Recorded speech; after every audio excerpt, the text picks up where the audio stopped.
Hi, I'm Nem, and we're going to talk about the limit cut mechanic, the soccer FIFA mechanic for P9S from the JP perspective. There's two patterns, clockwise and counterclockwise. You'll see that this is counterclockwise from 1 to 3 to 5 to 7, and this one is clockwise 1, 3, 5, 7 for the orb numbers. What you're going to do is find one, right? Well, really, the first thing you should look for is 5 and 7. Find 5 and park yourself in between 5 and 7, right here, before anything else. Okay? Right here. Then what you're going to do is look at 1, and some people look at 1 first and consider it northeast relative, northwest relative. If your brain works that way, that's fine. But for what me, I find 5 and 7 and I park myself here, and then I figure out what I'm doing.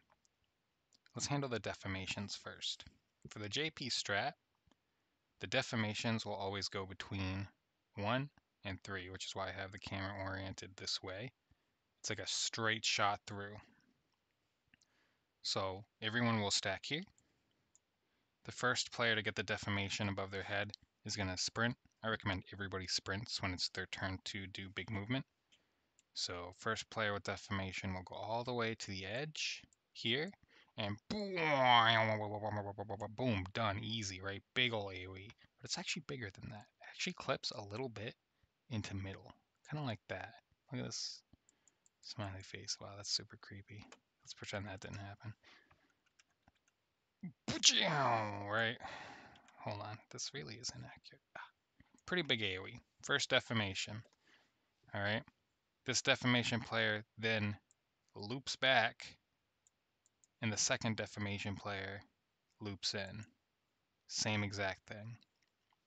At this point, the third deformation player is going to turn around. They'll have it above their head. They're going to be like, wait, I have an easy job. And they're going to just bring it down here between 5 and 7. And that's going to be a massive AoE. Right?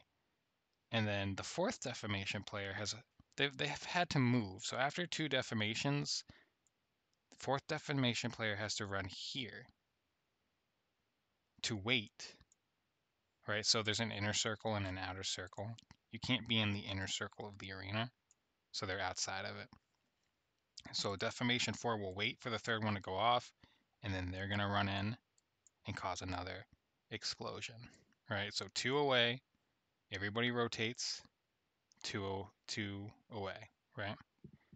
That's how the deformations are handled. For the both orders, really, it doesn't really matter, clockwise or counterclockwise for deformations, it's so easy. But for the number players, it does matter. So if you're player 2, right, if you get the 2 fire dots above your head, you're 2. Everyone's still going to stack here, but if you're 2, you're going to bring your fire out here. Now, your fire will explode, and then you have to remember your third tower. So, third tower to get hit is 5. It's always going to be either far left or far right. In this example, it's far left. So what happens is your fire explodes, you come to here, you wait for a deformation to go off, and then you go and you soak your tower, because your third tower, right? He kicks the 5 for the third one, over, you soak your tower, and then you'll group stack with the party here. So if we color code this, remember, this is a deformation and fire spot, this is a deformation and fire spot, this is a party stack spot, and this is a party stack spot, okay? Those are the 4 spots you need to know. Player 2 does fire, then third tower, right? So fire, run to the 1 orb, wherever 1 spawned, or across from 5. Honestly, the way I do this is I park myself, and then I watch the first 2 orbs that get kicked so I know which one's getting kicked. If it's this one, I know it's going to go across, so I plan my route. You just have to not go too early so you don't run into this deformation. Okay? Pretty easy, right? Okay. Player 4. If you're player 4, boop, boop, your second fire in last tower. So player 2's fire will go off here, and the party is stacked here. You're going to move in and let your fire explode. And then the swap happens where the party moves together to here, right? So if this is the middle of the arena and there's a circle in the arena, they're outside, they're going to be grouped here. That's when you move. So your player 4, your fire goes off south. Well, between 5 and 7 on the wall. You sprint your way out, right? The orb gets kicked. You come soak your tower. Then you regroup with the party. Okay? That's 2 and 4.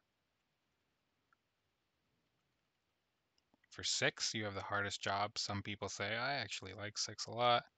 You do your tower first. Party's stacked here, right?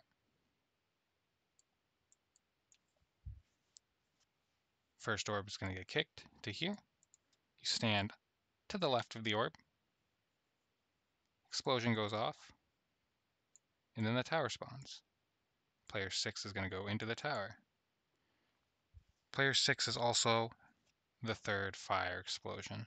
So after your tower, you pop sprint, right? And then you're responsible of making sure that 2 defamations have gone off. 1, and then you'll soak your tower, and then 2 will go off right after, right? And then you have to sprint all the way up here to bait the fire, the third fire. If you are too slow, the party stacks here, you're going to go boop, boop, boop, and the fire is going to go off and kill everyone because you were too slow. But if you're fast enough, you'll get to the wall. Now, if you get to the wall or near the wall and it kills people, they're too close to you. Remember, there's a circle in the arena, right? And then there's another circle, and then there's a third circle. You're in that third circle on the wall. If they're here, you could clip them, and it's not your fault due to server ticks. They should be here, right? Not in the middle of the arena, not in the circle, but outside the circle. Does that make sense? It's not very clean to look at. But we have a diagram. And of course, this is with clockwise. So if it's counterclockwise, remember, 3 and 7 could be flipped, right? 1 could be here. 5 could be here, right? This could be 3. Well, then we'd be over here, I guess. So no, but you get the point. Let's look at the diagram because I'm sure this is very confusing. So let me pull it up here on the old Twitter. All right. So you open up this. All right. Hold on. Let's restart it. All right. So in this example, it's not marked clearly, but this is A is 1, B is 3, C is 5, D is 7. So you see that the party is going to stack in between 5 and 7. I know some of them are over here, but that's, pointless. He's going to kick orb 1 to here, right? The first defamation is going to go in between 1 and 3. Just focus on the defamations for right now. We'll worry about the other stuff later. Defamation 1, big AoE. Defamation 2, they're swapping. Boom, big AoE. Defamation 3, he's coming down here, exact opposite. The whole party moves away. Boom, fourth defamation. All the way down, big AoE, everyone's moved out. That makes sense? For the numbers, you'll see player 2 brings their fire out. Player 6 gets ready to soak the first tower. Boom, easy done. Now, player 6 now needs to sprint for dear life. Check this out. They're coming in. They're coming in. The second defamation is going to go off. This is slightly mistimed. You're going to have to learn the timing. The defamation goes off, and then they have almost no time to get that fire here. Meanwhile, fire 4 just went off. So player 6 is sprinting for dear life all the way to where the defamations just were. to let that go off, and you'll see the party is up here towards middle, but not in middle, right? Because this will cleave. And then finally, player 8's fire is going to go to the edge as well. Player 8, by the way, does soak the second tower and is the final fire. So these are things you need to know. Remember, it's 6-8 for towers, 2-4, right? That's why player 2 starts with fire and then soaks the third tower. It's 2, right? 6-8, 2. So that third number is 2. That's why the 2 player is the third tower. 6-8, 2-4 for towers. For fires, it's 2-4, 6-8, just in order, right? So 2 will fire first, then third tower. 4 will fire first, then fourth tower. Or I'm sorry, right? Last tower. 6 will tower first, then third fire. Tower, then fire. 8 will second tower, and then final fire.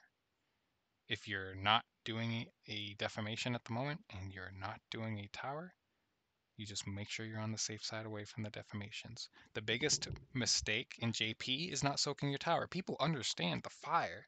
They understand take the fire here and then take it there if you're later, and they understand defamation here, defamation there. The mistakes that people make over and over and over and over again are towers. So you need to like write it in MS Paint. This is what I do, right? When I'm learning a mechanic that's like a lot to remember, this is literally what I do. Hold on. Oh, I can't. Hold on. Watch this. Oh no. Oh, I'm so bad at this. Hold on. We'll make a box. It's fine. Don't even worry about it. Shazam, right? And then we're just gonna boof. All right. This is literally what I do. I open up Paint. I choose a font that hurts my eyes so I don't miss it. I choose a font size that's big, right? And I remember towers 6, 8, 2, 4, fire 2, 4, 6, 8, fire 2, fire, third tower, fire 4, second fire, fourth tower, fire 6, first tower, and then it's third fire. Fire 8 is second tower, final fire. Okay? Defamations between 1 and 3 orb, fires between 5 and 7 orb, then they swap after 2. Right. Literally have that on my second monitor, good to go. I might clean it up again, maybe make it a little bigger, abbreviate things to make it like easy for me to glance over and remember. You're gonna wipe on this a lot, but honestly, it's not a hard mechanic. It's just overwhelming amounts of information, and there's a couple of points where if you're not sprinting, it's easy to fall behind being where you need to be when you need to be there. But you can do it. You can 100% do it. I believe in you. This is the JP Strat for Limitcut. Until next time, be